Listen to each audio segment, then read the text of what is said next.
Hello everyone and welcome back to What's Securing.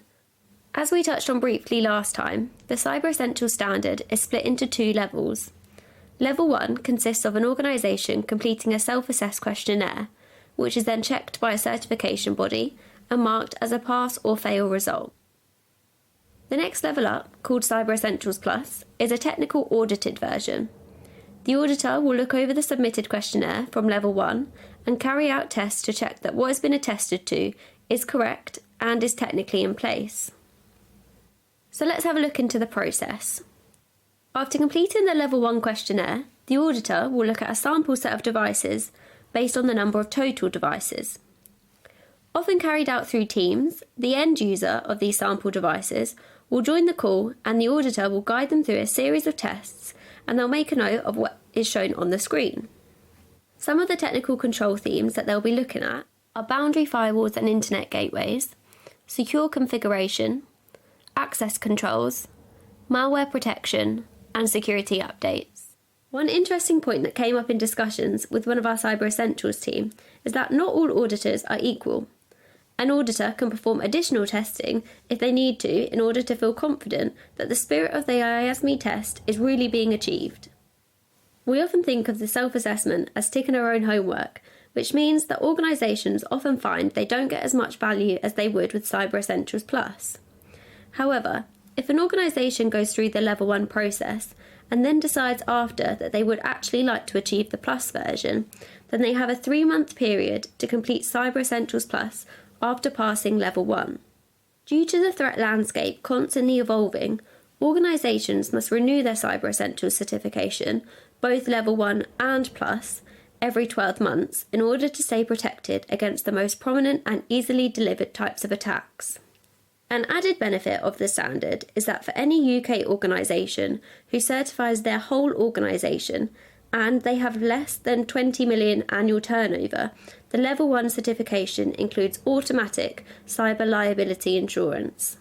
For anyone that has been through Cyber Essentials previously, or those that are just aware of the standard, you may know that there were some major updates to the scheme last January. And in fact, this was the biggest overhaul that the standard had undergone since its launch in 2014.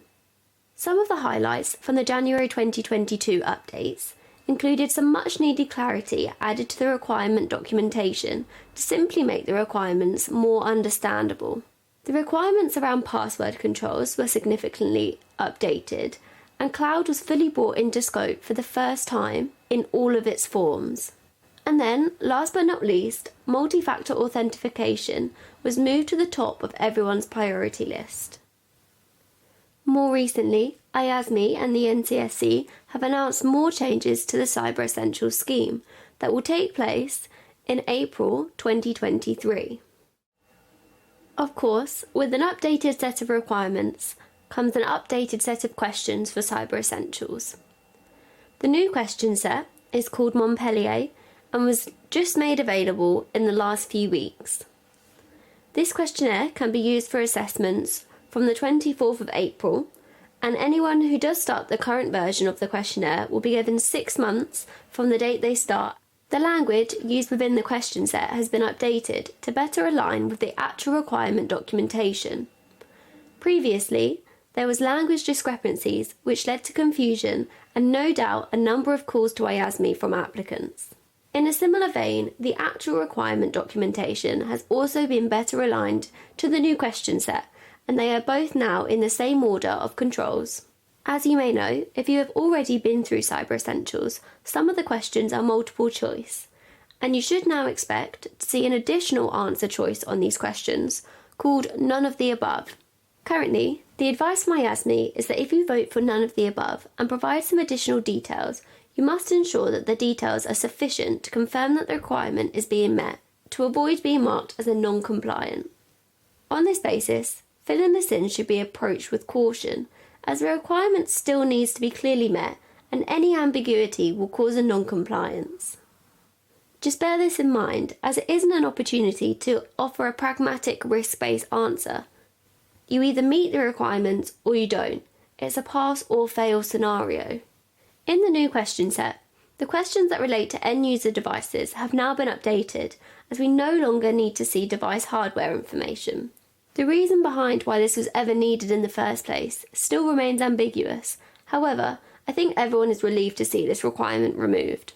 On a similar note, asset management also gets a mention in the updated requirements documentation. Although there is no formal requirement for an asset management tool, our experience certainly tells us that without some asset inventory, it's going to be very difficult to secure anything, let alone meet the requirements set out by Cyber Essentials. There have been a few changes in relation to the questions on malware protection. One of the requirements around AV was that the AV solutions needed to ensure they updated their signatures on at least a daily basis. Many organisations using so-called next-gen AV found that their product may either not use signatures at all or didn't have an easy method to determine signatures were updated on a daily basis. For these reasons, the question set has been updated to simply confirm that anti-malware software is installed and is set to update in line with vendor guidelines. So, if this applies to your AV solution, you should be prepared with the relevant vendor information. Montpellier is bringing in a relatively modest change to Cyber Essentials Plus testing in 2023, although there are still some common issues that we see following the changes that were introduced last year with the question set Evandine. One of the changes introduced related to the way a vulnerability was categorised. IASME uses the Common Vulnerability Scoring System to determine whether a vulnerability is relevant or not to the scheme. Prior to Evandine, a vulnerability had to have a risk score of 7 or greater, as well as meeting other requirements such as being a network-bound attack, not requiring authentication, and having a low complexity to exploit, which greatly limited the vulnerabilities in scope. Since Evandine, this was redefined to anything with a score of 7 or above, irrespective of their accompanying characteristics, such as how difficult they were to exploit. This is tripping up a number of applicants who perhaps misjudge how long it would take to resolve the much greater number of vulnerabilities that need addressing. Applicants can address these by ensuring they keep on top of patching and conduct ongoing vulnerability scans to maintain systems well ahead of the Cyber Essentials testing. Also, since Evandine, we have had to conduct a test to prove the assessment is being carried out on a standard user account.